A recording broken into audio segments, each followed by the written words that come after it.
అయితే ఇప్పుడు ఉన్నటువంటి ట్రెండ్ ఓటీటీది నడుస్తూ ఉంది కదా, యాక్చువల్గా ఓటీటీకి చాలా సినిమాలు వెబ్ సిరీస్లు చేస్తూ ఉన్నారు.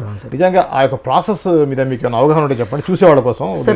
సార్ బేసికలీ ఏంటంటే సార్, నేను నార్త్ స్టార్ ఎంటర్టైన్మెంట్ అని మధ్యలో నేను కొంచెం బ్రేక్ కావాలి ఫిలిమ్స్ నుంచి కథ రాసుకోవడానికి అది ఇదని టైంలో నార్త్ స్టార్ ఎంటర్టైన్మెంట్ అని శరత్ మరార్ గారి కంపెనీలో వర్క్ చేశాను సార్.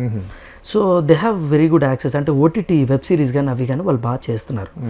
సో శరత్ మరార్ గారు కూడా నాకు బాగా చాలా, అంటే నేను మా గురువుగారు, సో ఆయనకు కూడా బాగా ట్రావెల్ అవుతాను. ఇప్పటికీ ఆయన నాకు చాలా సపోర్ట్ చేశారు చాలా విషయాల్లో. సో ఆయన ఓటీటీస్తో ఎక్కువ ఇప్పుడు కూడా సోనీకి కూడా ఒక మంచి వెబ్ సిరీస్ చేస్తున్నారు వాళ్ళు. సో ఏంటంటే అతను దగ్గర ఉన్నప్పుడు నేను ఓటీటీస్ గురించి చాలా నాలెడ్జ్ సంపాదించుకోగలిగాను సార్. సో వాళ్ళ వర్కింగ్ మోడల్ ఎలా ఉంటుంది, వాళ్ళ బిజినెస్ మోడల్ ఎలా ఉంటుంది, వాళ్ళని ఎట్లా అప్రోచ్ అవ్వాలి, ఎట్లా అంటే వాళ్ళ రెవెన్యూ మోడల్ ఏ పరంగా ఉంటుంది అన్నది నేను చాలా అవగాహన సంపాదించుకున్నాను. సో అట్లాగా ఓటీటీస్ మీద నాకు కొంచెం నాలెడ్జ్ దేవుడి దయ వల్ల బాగా ఉండిందనమాట. అయితే అలాగా మేమేంటి అని అంటే దక్ష కూడా ఓటీటీకనే స్టార్ట్ చేసాం యాక్చువల్లీ. బట్ అరే ఇది థియేటర్ సినిమా అయితే బాగుంటుందని చెప్పేసి వెల్ విషర్స్ కానీ వాళ్ళు కానీ సినిమా రీ రికార్డింగ్ కానీ మేకింగ్ కానీ అంతా ఒక 70mm స్క్రీన్ మీద ఉండే అంత సెటప్ ఉంటుంది దాంట్లో, యాక్టర్స్ కానీ అది కానీ.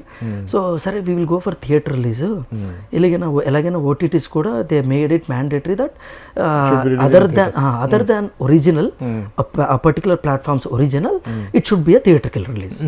సో సరే వాళ్ళు ఎలాగో థియేటర్కల్ రిలీజ్ అంటున్నారు, అట్ ది సేమ్ టైం మన కంటెంట్ కూడా థియేటర్ కంటెంట్, మనం థియేటర్కి వెళ్దామని చెప్పేసి ఆల్ ఆఫ్ అ సడన్ అనుకున్నాం.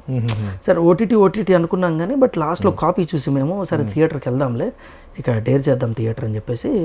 బట్ ఇప్పుడున్న పరిస్థితుల్లో డేర్ అని చెప్పాలి, బట్ మేము థియేటర్కి వెళ్ళడానికి కాన్ఫిడెంట్గా ఉన్నాం సార్, ప్రిపేర్ అయినాం. అందుకని ఏంటంటే ఒక జస్ట్ ఒక 15-20 days బ్యాక్ అనుకున్నాము, ఇక 1 by 1 మొన్న ట్రైలర్ రిలీజ్ చేసాము, అంతకుముందు గ్లిమ్స్ రిలీజ్ చేసాము. రేపు సైమా అవార్డ్స్ ఇప్పుడు నడుస్తున్నాయి సార్, సైమా అవార్డ్స్లో మేము ట్రైలర్ లాంచ్ చేస్తున్నాం. సో లక్ష్మి గారు దుబాయ్ వెళ్ళారు ఆల్రెడీ, సో అక్కడ ట్రైలర్ లాంచ్ చేస్తారు. మాకు నెక్స్ట్ వీక్ ట్రైలర్ కూడా రిలీజ్ చేస్తాం సార్.